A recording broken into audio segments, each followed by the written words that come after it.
there, Monica here. Now, before we get into all the goodness about taxes, exciting, I know, I would love to invite you to my free online boutique masterclass, all about the 3 game-changing secrets to launching a successful online boutique. And this is going to be epic. You don't want to miss it. So head over to onlineboutiqueboss.com/masterclass to reserve your seat. And this class is only available for a short period of time, and it's coming up very soon. So once again, head over to onlineboutiqueboss.com/masterclass. The link will also be in the description of this video so you can reserve your spot. All right, well, let's go ahead and talk about some taxes. Now, I have a disclaimer. Everything I'm going to share in this video is only coming from my own personal experiences, and this is no way to be taken as legal, business, or tax advice, and it's always recommended to consult with your attorney, business advisor, or tax advisor regarding this topic. Now, I want to start with a little mindset shift here because I know you are probably feeling nervous or anxious around the idea of trying to keep up with or figure out how to manage your taxes while starting your business. But what I want you to hear me on, okay, I want you to hear me on this.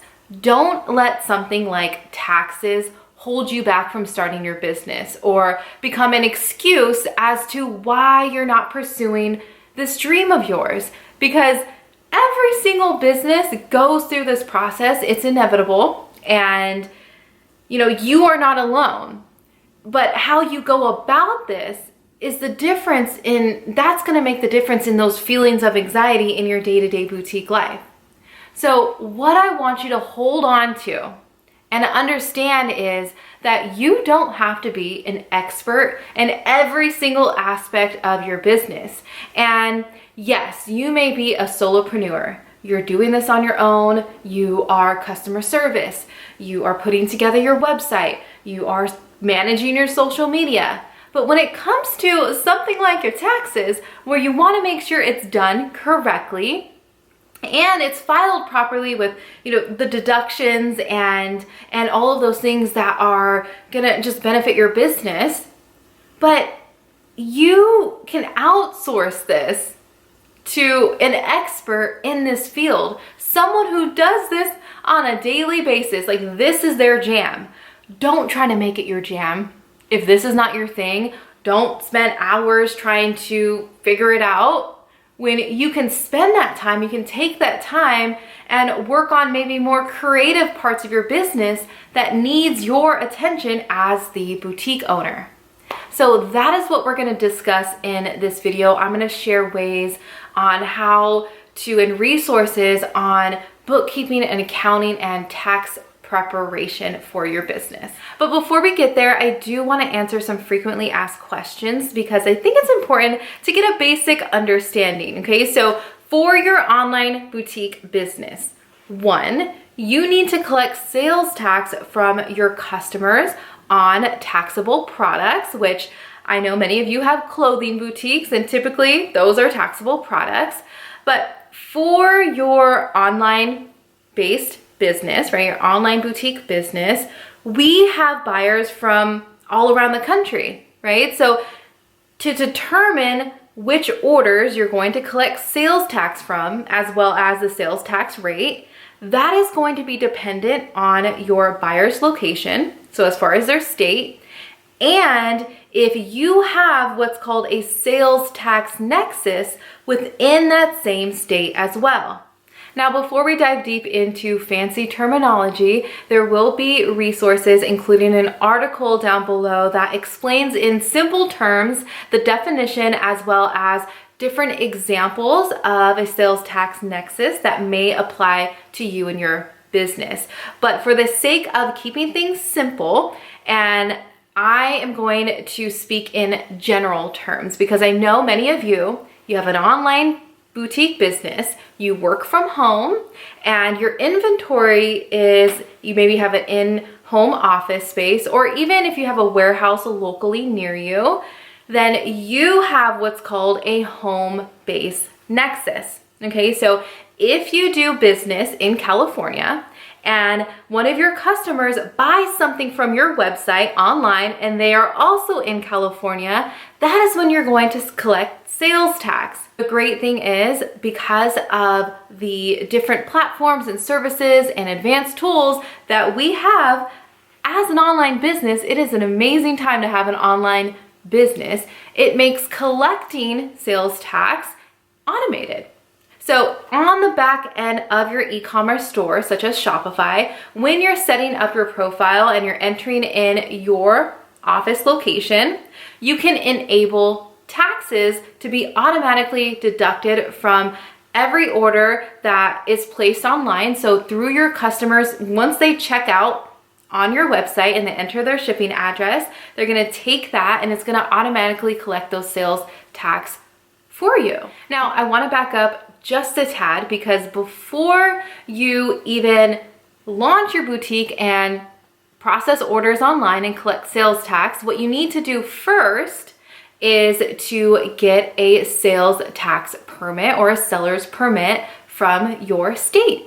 And you can simply do this online, and the process may be a little bit different just depending on your state.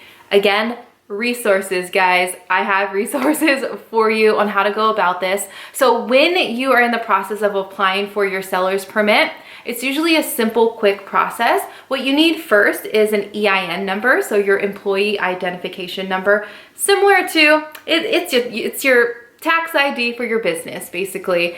And you can get that online as well. And then once you have that, that's the number that's going to identify your business when you file your taxes.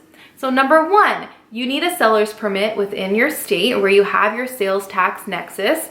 Number two, you need to collect those sales tax from your e-commerce store, which you can set that up automatically, okay?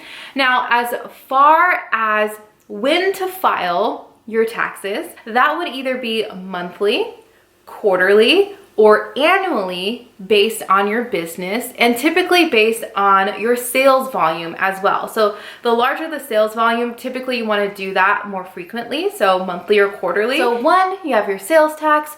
Two, let's talk about your income tax, okay? So with your income tax, you know, just like when you were working maybe at your 9-to-5 job and it's like tax time, tax season, okay, the same thing's gonna apply for your boutique business where you need to file your taxes as well in that sense. And this is going to depend on your business entity. So if you're a sole proprietor, if you're an LLC or corporation, as far as that when to file as well and the process around that, which documents you need. A few things that you're going to need for this process.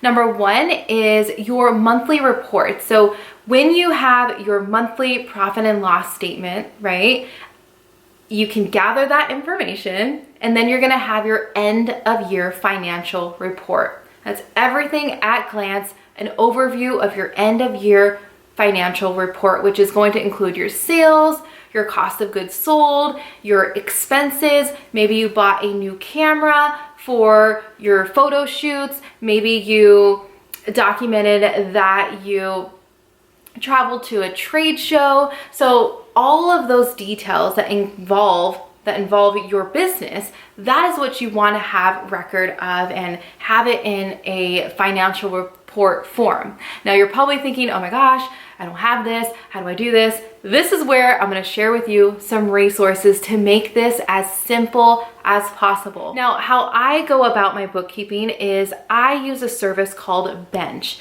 They are a done-for-you service. So I have my own personal professional bookkeeper. Every single month they reconcile my bank statements and categorize every transaction. And then they put together an overview of my operating expenses, my income statement every single month, so that I can view it and approve it if there's any changes, or if I have a question, I can always talk to them either over the phone or through message, and it's just a super simple process. So once you have your end of year financial statement, that is what your CPA or your tax person is going to need to file your taxes. So whether you have someone that you work with locally, remember, whatever you do, it's important that you consider outsourcing your taxes to a tax expert. So if you have someone maybe locally in your area, or again, if you use the service like Bench, they also offer tax preparation. So they work with different tax experts. So you'll have your bookkeeper is going to communicate with your CPA or tax expert. They're going to communicate and file your taxes for you. Of course, you're going to view those documents if there's any questions that you have or changes that you want to make sure, but they're going to take care of that for you. All right, now I want to show you what to expect when either working with a bookkeeper, a CPA, a tax expert, kind of what to look for, as well as some of my favorite features with Bench. And I am a proud partner with Bench. I've mentioned them many times and have recommended them to boutique owners online or any sort of entrepreneur when it comes to keeping track of your books and helping you with tax season. Now, I also want to touch on some examples of deductions you may be considering, or what's called capital expenditures. Not going to get into the fancy terms, but I just want to give you some examples to go into it kind of with an idea of how to get yourself ready for tax season. Now, again, with Bench, this does make it super simple. I'm going to share with you those benefits, but if you go to onlineboutiqueboss.com/bench, that is going to get you, you're going to save 20% off your first 6 months of bookkeeping. And the awesome thing is if you are behind like a couple months or you're way past behind your books, they can also update that for you and keep you up to date. So when it is tax time and you're ready to file, you'll have all of your paperwork that you need. So now let me just show you some of those features and we can talk a little bit more about that process. All right, now I'm going to show you how you can get prepared for tax season with Bench, but be sure to stay with me here because I'm also going to share more important notes regarding taxes and your boutique business at the end. Cool? Okay, your first step is to head over to, once again, onlineboutiqueboss.com/bench. That will direct you to this page here, so you can grab a free trial as well as 20% off your first 6 months of bookkeeping, which is awesome and something special just for you as an online boutique boss and being part of my community.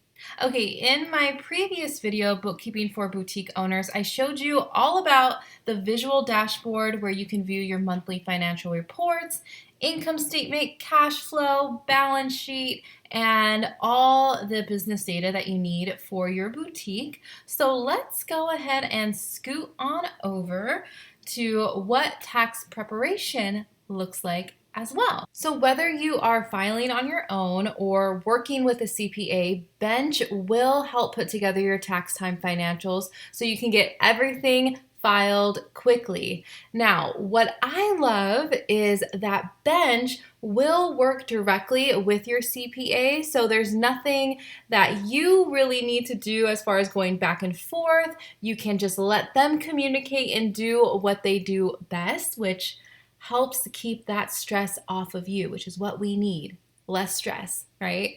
Now, if you aren't working with a tax expert now, you can again use the Bench tax option, which they will connect you with a tax expert so you can get everything prepped and ready to go. And again, if you are behind in your books, Bench will help you get caught up from all the previous months and organize everything for you so you are good to go. Okay, now I want to touch on possible tax deductions that you may qualify for your online boutique business. So starting with your website. So the cost of hosting your e-commerce platform, such as Shopify, so the cost of hosting your online store, as well as your domain name registration. So your website name, your boutique.com name. Now, packaging supplies. So you may be able to deduct the cost of your poly mailers, your tissue paper, and your shipping labels, and also just general shipping costs, the cost and the postage fees to ship out your products to your customers. And advertising. So any thank you or promo card inserts that you include in your packaging to promote your boutique, as well as Facebook or Instagram ads. Now, travel. So if you are attending a trade show, maybe there's a wholesale trade show that you're buying inventory for your boutique and you need to travel to that, as well as including the airfare and transportation costs. If there's a conference that you're attending, so the cost of that ticket, as well as if you're using your car for post office trips to drop off your orders. And education. So if you are taking classes, programs, and courses to help you with your boutique business. So for instance, if you are one of my students who are part of any of my online boutique boss programs, that is something you may qualify for that type of deduction. Also, professional services. So the cost of working with your bookkeeper and CPA, like bench, that is absolutely a possibility for you to deduct that on your taxes. All right, well, I hope you found this video helpful. I hope it gave you a sense of clarity, some peace of mind, knowing that we can get through this. It doesn't have to be stressful. And once you have your system going, whatever works for you, once you have that down, it's gonna make it so much easier year after year. So thank you so much again for being here, and I can't wait to see you in my next video and hopefully the masterclass. I hope to see you there. All right.